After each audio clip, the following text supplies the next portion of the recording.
Guys, this is Maya Alochi, and in this video I will teach you about malonic ester and acetoacetic ester synthesis.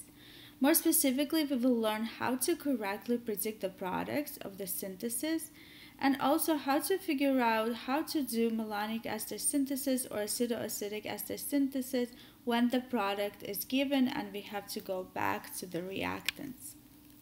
So let's go ahead and get started. Malonic ester synthesis is very recognizable because it starts with a molecule that is called malonic ester. So this molecule is called malonic ester. And basically we can see that it's C double bond O, it's a very symmetrical molecule, and on both sides it has OET. ET stands for ethyl. So another way to draw this molecule, in case you get confused and your teacher does not show you ET, is to just draw an ethyl group on both ends, and this is basically a different way to draw my malonic ester. So my malonic ester synthesis starts with a malonic ester, and the reactant that I use on the arrow is NaOET, which is a base. It's Na plus and OET minus. Now I have to use this specific base because my ester here has an OET group. So if I would use a different base, what it will do is it will react with it will replace this group, and I do not want that to happen. So in malonic ester synthesis, the specific reagent will be NaOET, and what it will do is it will take off the alpha hydrogen. This hydrogen that is in between two double bond O's can be taken off by a base, so we will go ahead and take it off and put a negative charge on the carbon. So let's go ahead and show our product so far. We have our malonic ester, and now we have a negative charge on this carbon, so it is ready to attack. Some professors show an enol form of this. I just like putting a minus here so I know where it's going to attack. Now that our molecule is ready to attack, what will it attack? Well, it will attack either primary or secondary unbranched alkyl halide. So it's going to attack an alkyl halide. It can be any primary or unbranched secondary alkyl halide, and we will see more once I show you how to do synthesis. But in this case, I just did ethyl bromide. So we're going to go ahead and do an SN2 reaction where I attack the carbon that has the leaving group, and bromine will leave, so two carbons must attach to the carbon that attacked. And let's go ahead and show this. I have double bond OOET, double bond OOET, and now I have two carbons that attached. 1, 2. Here the molecule is pretty simple. You don't really have to count or anything, but if you did and if you get confused, you can always number, which is a great way to not get confused in organic chemistry with your molecules. So 1, 2. So this is my carbon number 1 and my carbon number 2. Now that I have attached my R group, I could do this again. I could do NaOET again, and I could attach another R group, another alkyl group on the alpha carbon. In this case, I did not, but I am letting you know that either you attach an alkyl halide once, or you will attach the alkyl group a second time, a different alkyl group. You're reacting with alkyl halide, but you're attaching alkyl because halogen is leaving. Okay, so let's go ahead and continue with our reaction. We have esters on both sides. What will NaOH do? NaOH aqueous. What it will do is that it will replace my ester, and instead of OET, I will get O minus. So you can think of these as the leaving groups. And the way that it will work is it will attack this carbonyl, electrons will be pushed up, and in the second step they will go down and OET will leave, and then in base it will get deprotonated. But basically the result is that my OET parts will get replaced by O minus, and then H2O plus will protonate them to make OH. So the result of this step is to turn my ester into carboxylic acid. So let's go ahead and show that. My ester is no longer an ester, now it's a carboxylic acid. So these are the new groups that got attached. And now we're ready for the final step. The final step is heat. And what heat will do is it will decarboxylate. Basically, you will remove one of the carboxylic acids. The molecule is very symmetrical, so you can remove either one. I'm going to go ahead and remove this carboxylic acid. And I will say leave. So it will get removed, and let's see what I am left with. I have double bond O, OH, and this, an ethyl group connected to it. So the product of my malonic ester synthesis is a carboxylic acid, and then on the alpha carbon, this is my alpha carbon, the carbon next to double bond O, there will be an alkyl group attached to it.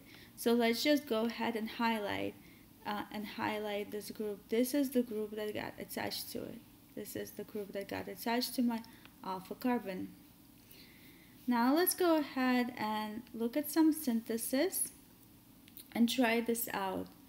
So for example, if I'm asked to synthesize this molecule, they might not tell you that this is coming from malonic ester, but you can identify because you see a carboxylic acid, then you have an alpha carbon right here, and then on that alpha carbon you have this group. So this is the group that must have attached during your malonic ester synthesis. So the first thing you need to do when you're asked to synthesize a molecule is to look at the molecule, identify the alpha carbon, and see what the molecule that is attached to the alpha carbon is. What reagent did it have to be? This is my alkyl halide. This came from my alkyl halide. So in this case, I have 3 carbons. For malonic ester synthesis, the way we can do it is, again, we can start with our malonic ester, OET, and we can follow the steps. I'm going to use NaOET, and like we said before, it basically deprotonates or takes off the alpha hydrogen. So I'm going to have a minus charge here on my alpha carbon. And then I have to ask myself, what does it have to react with? Well, again, this is the part that came from malonic ester up to this point, and this is the part that came from alkyl halide. So I am going to react it with 3 carbons and a leaving group. Let's make it a bromine. It's a good leaving group. Again, we're going to attack in SN2 fashion, and we're going to create this product so far. And we attached our group 1, 2, 3.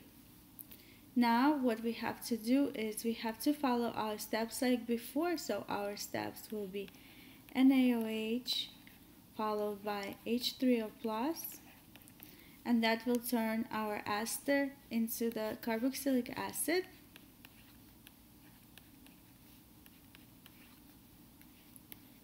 And let's not forget, this is OH, sorry. Let me just undo that. And let's not forget the alkyl group, 3 carbons, 1, 2, 3. And then I'm just going to use heat. And again, I'm going to eliminate this carboxylic acid group. And I'm going to come up with 1, 2, 3, 4. 1, 2, 3, 1, 2, 3, 4. So this is the group that attached. This is my alpha carbon, and that is my product. So you can see that here I have made the product that I was supposed to make using malonic ester synthesis. Now let's go ahead and look at a more complicated malonic ester synthesis problem. So how would I make this?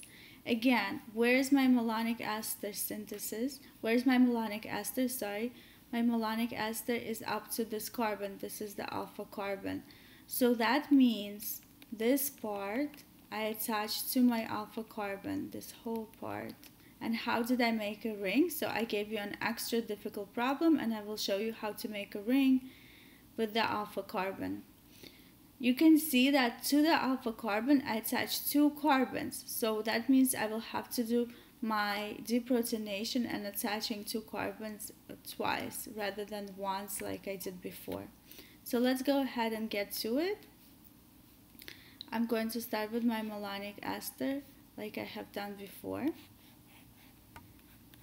So I just draw my malonic ester molecule, OET, OET. And again, what I have to do is I have to use NaOET to deprotonate the alpha hydrogen.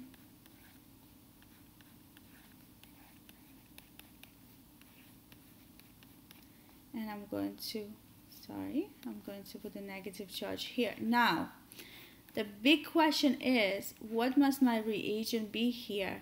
Basically, what you can think of is you have to break. Let me just erase this little thing that I have drawn here so not to confuse us. Let me redraw it actually. Let me redraw it. Basically, you have to break this bond and this bond. Those are the 2 bonds that are getting broken because that's my alpha carbon that came from malonic ester. Everything else came from my alkyl group. Now in this case, my alkyl group has 1, 2, 3, 4 carbons, right? So I have 4 carbons, 1, 2, 3, 4. But because it's attaching twice, it's attaching on both ends. Look, both ends of my 4 carbons attaching to the alpha carbon. That means I have to put a leaving group on both ends. So let me put it here and here. 1, 2, 3, 4. Always count your carbons to make sure that you're not miscalculating and you have the right amount of carbons. So again, the reason this is my reagent is because I identified my alpha carbon and I broke on both sides, and I can see that it has to attach both sides of my molecule of the 4 carbons have to attach to the alpha carbons, so both ends must have a leaving group. So I put 2 bromines. And let's go ahead and attack the first end first. And my reagent will attach. Again, I can always count the carbons, 1, 2, 3, 4, and a bromine. So I go like this, 1, 2, 3, 4, and a bromine. And I can even count them just to make sure that I'm doing the right number of carbons, 1, 2, 3, 4 bromine. Now, what do I have to do next? Let's give ourselves some space. Let me actually erase this acetoacetic ester because I will talk about that to you soon. Okay, so what do we have to do next? How do we attach this group? Again, we have to do NaOET 1 more time. That's how you are going to attach the second group. In this case, you're attaching the same group from the other end. In other cases, you will be attaching a different alkyl group. So it depends on the molecule that you're looking to create. So let me just finish writing this molecule. And we have 1, 2, 3, 4. PR. Let me move this a little more. 1, 2, 3. Let me redraw it again more beautifully now that I have space. Again, 1, 2, 3, 4, 1, and I'm going to number so I do not get lost. And BR. This will now have a minus charge, and guess what? This carbon can go ahead and attack now this carbon to make my ring. Now my ring, let's again redraw this. Yes, malonic ester synthesis can be quite lengthy, but it is not difficult. Hopefully after this video you will see it. So what kind of ring are we making? Including this carbon, it would be, let me erase my numbers to show you and do the numbering again because we're including this carbon. So that's 1, 2, 3, 4, and 5. So we have to draw a 5 carbon ring right here. And now that we created our 5 carbon ring, which was quite difficult because it was a very tricky question. So congratulations staying with me up to this moment. We're going to use NaOH first, H3O plus, and I'm just going to use a third heat since I don't have much stuff. And you know that NaOH and H2O plus will make this into carboxylic acids, and then one of the carboxylic acids will leave. So what do we make? Let's see. So we will make double bond OH, and this group will stay. So we have created the product that we were looking for. So now you can see that you can attach either one alkyl group or you could attach two alkyl groups. And here I gave you a super hard synthesis problem where you had to attach two alkyl groups in such a way as to make the ring with the alpha carbon.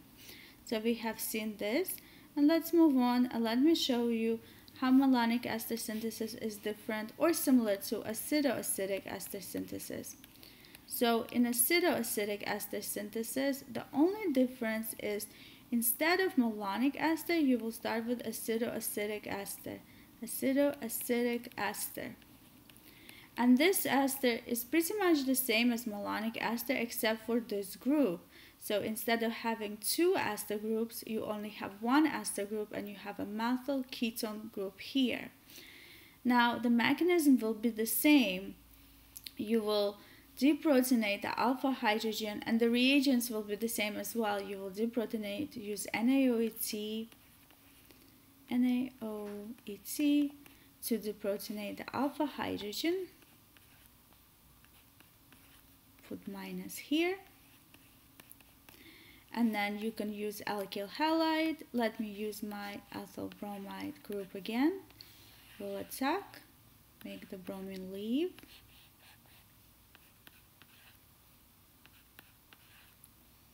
And I have, now I'm attached to two carbons, 1, 2.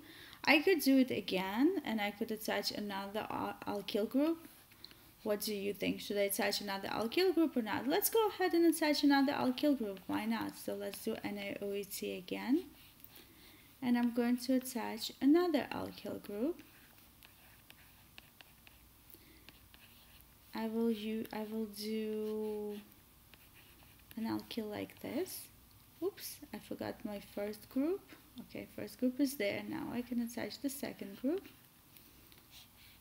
And again, how many groups you're attaching, 1 or 2, will depend on synthesis. If you see that in the synthesis you have 2 R groups attached, then you will know that you're supposed to be attaching 2 groups. If you see only 1 group, then you're attaching 1 group. And if you're doing predict the products, then you will see whether you're reacting with 1 alkyl halide or you're reacting with 2 alkyl halides.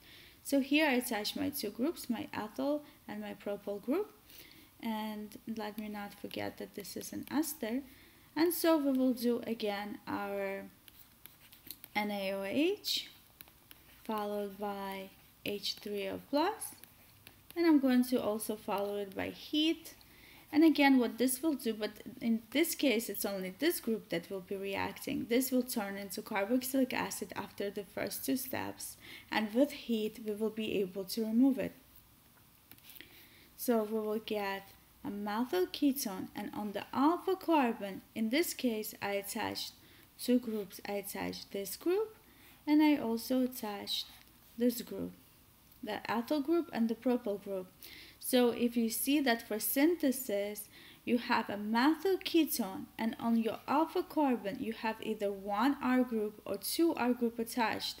And again, R groups are just alkyl groups. So if you have 1 alkyl group or 2 alkyl groups attached to your alpha carbon, then you know it was acetoacetic ester synthesis. It came from acetoacetic ester using the steps that I have shown you. And you can identify the groups that attach by identifying your alpha carbon and breaking the bonds between the alpha carbon, knowing these are the 2 groups that must have attached, and they must, each one of them had to have a leaving group such as bromine, so we could react with it. This is Maya Alochi. I really hope that you enjoyed my video. If you did, please like, and if you would like to see more of my organic chemistry or general chemistry videos, please subscribe. And I look forward to seeing you in more of my organic chemistry and general chemistry videos. Have a day full of beautiful chemistry problems and a lot of practice. and I hope you will ace your exams.